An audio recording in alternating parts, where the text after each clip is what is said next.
देखो प्रश्नावली नंबर 6.2 का 7वां प्रश्न है कि प्रमेय 6.1 का प्रयोग करते हुए सिद्ध कीजिए कि एक त्रिभुज की एक भुजा के मध्य बिंदु से होकर दूसरी भुजा के समांतर खींची गई रेखा।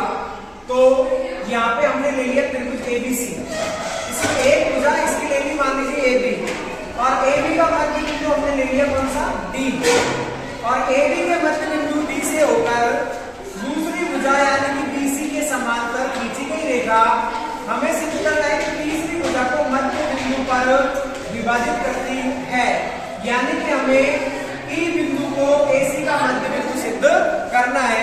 इसके लिए हमें प्रमेय 6.1 का प्रयोग करना है, यानी कि प्रमेय 6.1 को हम थेल्स प्रमेय के नाम से जानते हैं। कौन से प्रमेय के नाम से जानते हैं?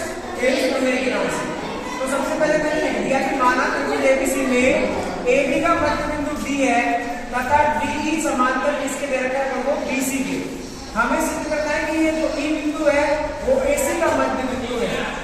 इसके लिए सबसे पहले त्रिभुज ABC में AB का मध्य बिंदु D है जो कि हमने लिया है प्रश्न से, यानी कि दिया हुआ है।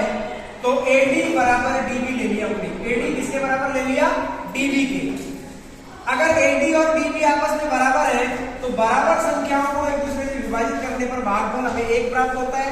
तो AD बटे DB बराबर हमें प्राप्त होता है 1। इसे हमने ले लिया समीकरण नंबर 1।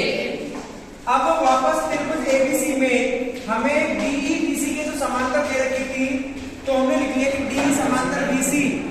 तो थेल्स प्रमेय यानी कि प्रमेय 6.1 से हमने लिख लिया कि AD बटे DB बराबर AE बटे EC।